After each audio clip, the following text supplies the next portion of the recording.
breathing in that poison. So I know a lot of you are very, very, very, very concerned about your absorption of poison in your environments, whether it be BPA from your water bottles, lead paint, and especially asbestos. People lose their minds over the asbestos.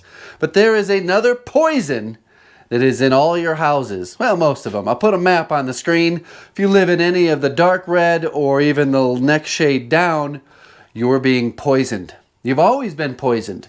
Man has always been poisoned by radon. It's become more of an issue over the last 10 to 15 years as people go subterranean. When you finish out your basement and then you go live there, maybe you have a bedroom down there or you have your family room down there, you're spending more and more time below grade in the basement. That's where I'm at right now. Radon is the second leading cause of lung cancer. It's true, straight from the CDC.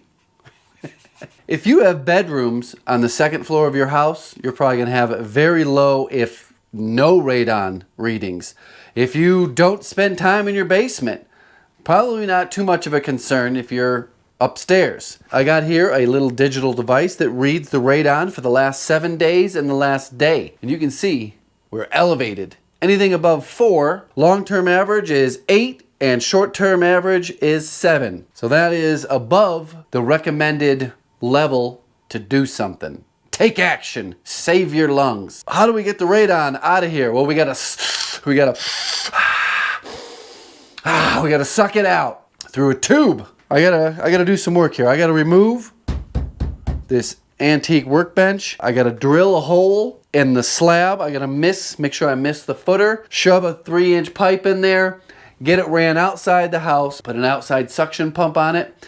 And create a vacuum underneath the slab. I don't know what type of dirt's under here. I'm expecting it to be hard and compact. I don't think there's going to be any pea gravel under this slab. Newer houses, in the last 30, 40 years, in a lot of cases there was pea gravel put underneath your slab. That is a big benefit when you're trying to suck out your radon. So if there is no pea gravel, if it's really like a moist, hard, packed clay type dirt, I'm going to have to dig a massive hole underneath this slab, like 15 to 20 gallons worth of dirt. Yeah, that's like 4 Home Depot buckets full of dirt. All have to get brought up out of that 3-inch hole. There will be a link down in the description where you can get your radon tester. I recommend this style of radon tester rather than the mail-in ones where you leave something out in your basement for a week, then you ship it off. It'll give you an okay idea. But this one here, you can move it around your basement. Find the hot spot of that radon. You can take it upstairs, put it in different bedrooms, see if your kids are getting radon. Link will be down in the description. I'm just showing some of my findings. I'm tracing some of the electricity that's built into this workbench into the wall. And there, that's the junction right there. That is how everything is tied together back in the old days. Galvanized and PEX, shark bites, asbestos wiring, asbestos tape. It looks like that outlet is controlled by a switch, so I just turn the switch off and I can remove that. Some pretty fascinating stuff that I find here. So the switch is off. This is the upstream outlet, and as you can see, it's just looped, screwed, and then just shoved into the wood. No box, no nothing. And this has been here for a very long time. No one's been electrocuted yet. I don't intend to change that. So I'm just gonna snip the outgoing wire and shove this back in there and screw it back together.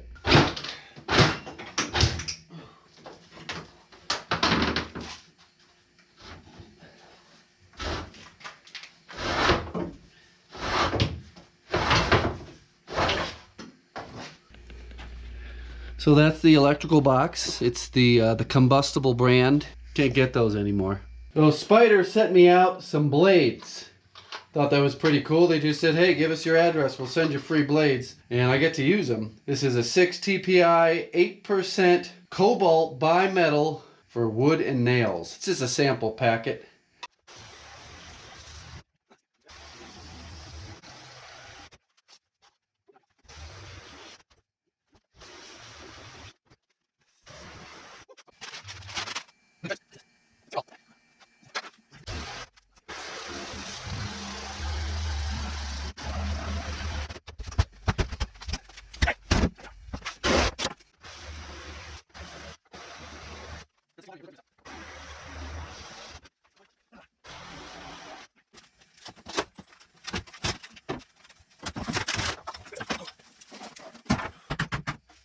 Hey, for a while.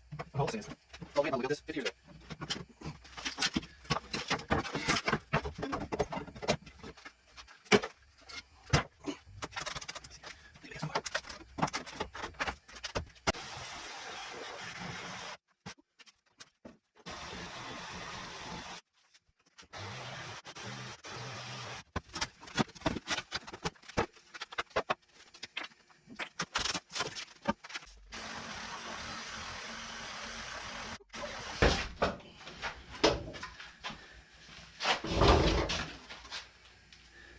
Something that you might find interesting is that there is no expansion from the wall to the floor. In newer houses, they will have a little expansion joint that goes all the way around the perimeter, around all your posts, all your plumbing penetrations that go through the slab so that the slab can move. It's called a floating slab. There is not a single crack in this basement floor, and there is no expansion anywhere around the outside. That's one of the procedures that you do when addressing a radon situation, is you go around and you have to caulk all those seams. But we don't have seams to caulk in this house, so we're just gonna drill a big hole here. It's gonna be bigger than the 3-inch pipe because, keep in mind, I've got to take out a lot of dirt out of a tiny hole that's going right here. It's gonna come in a little bit so that I miss the footer. I'm gonna guess that footer comes out to here like that. So I'm gonna, it's getting dusty. I'm gonna start drilling right here.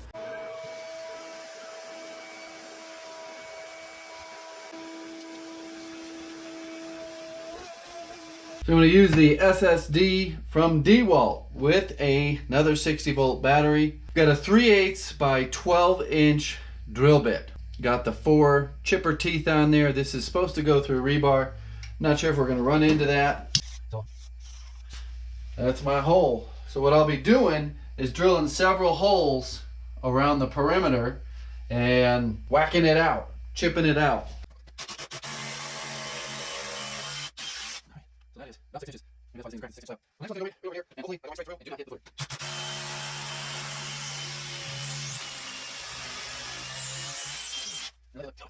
They look good. Yeah, it's good. Try this one here. There we go. One more.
Not a bad hole.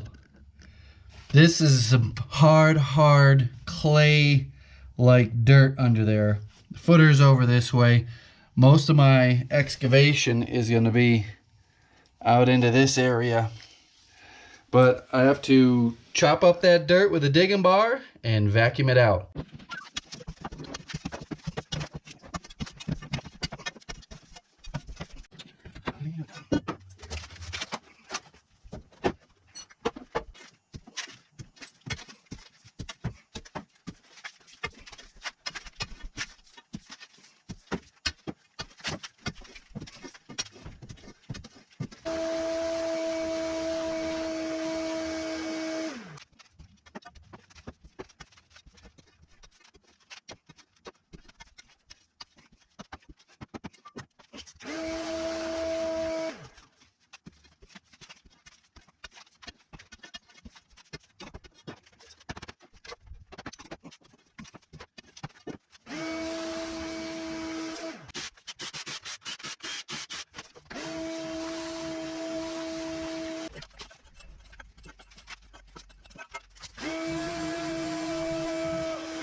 Well, this is a very slow and tedious process, but it's necessary. Some of the tools I've been using is a hammer, claw hammer, screwdriver. I got this little tilling garden tool. I've got my really heavy digging bar, this crowbar. So right now, I've got about a 5-gallon bucket of volume removed, but that equates to about 10 gallons of loose fill. So you got to do a lot of digging. My goal is to have a pretty good sized circle. I don't know if you guys can get an idea. A big circle like this, under about 2 feet deep, and that's going to give my suction pit a lot of surface area to suck that right on into. Newer homes, 30 to 40 years old and newer, you're probably going to have some sort of drain tile around the interior perimeter of your basement slab. A lot of houses have a sump pit and a sump pump, and all that tubing leads to the sump pit. So if you have one of those newer homes, you really are only going to dig down probably half of what I've done. You would see your drain tile or your perforated pipe, and that's about all you need, because that goes all the way around the house, all the way around the foundation, and you seal this up and you create your suction and you use that perimeter drain to suck all that radon out. All right, back to digging. I'm in there pretty good. I'm about elbow deep, and I'm about out to here, excavating underneath the slab, and I'm about half done, I think. I'll show you what one load looks like in the shop vac. It's quite a bit of loose fill. Like I said, you're going to double, if not triple, your volume from loose or from compact to loose. See, it's already filling up around the filter. But right there, that would that's heavy. Easily fill up a 5-gallon bucket. It's probably 40 pounds of clay. So this is due to be taken out of the house. If it gets too heavy, you break your back or spill it.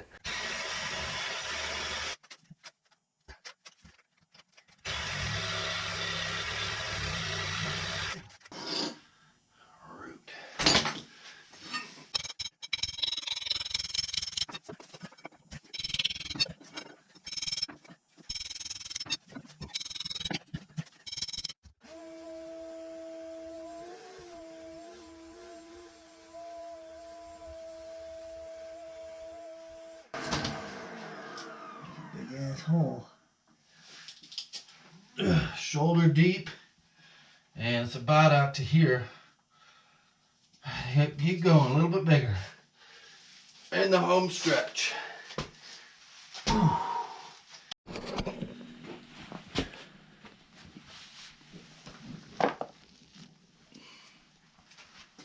So you want to see how deep that hole is? Well, you got to wait till the next episode. It was a long process to dig that hole. it wasn't that bad. It was several hours, actually, of chipping away, scraping, using the crowbar, using the claw hammer. I actually have a Harbor Freight hammer where the end broke off and it's actually shorter. That helped a bit. Once you get down in there, it's easier going. You reach in the hole and you just start whipping that hammer. Man, you get your forearms a good workout. I'm splitting this up into 2 videos because I need your input. Down in the comments, tell me what your experience is with radon. Do you have a radon detector? Have you ever even heard of it? Have you got your house tested? Do you live anywhere in this map? You know, the dark red means basically you're being poisoned. Anything in the darker orange means that you could be being poisoned. And if you live way down in the south, you're probably okay. All the way out to Los Angeles, Southern California, there's radon at levels that can give you lung cancer. Put a link down in the description for the Air Things little radon meter. It's got over 8,000 positive reviews. There's all sorts of tests on this little device here, and apparently it's the best one out there. That's why I bought it. It is a little pricey. It is Amazon Prime, so act accordingly. If you've got questions, put those down in there. And if you have the answer to someone's question, don't hesitate to help them out. In the next video, I'm going to show you how I install the pipe. There are several ways to seal that up. And we're going to get this baby turned on and reset the Air Things radon meter and see if it reduces the radon levels. Thanks for watching. Goodbye.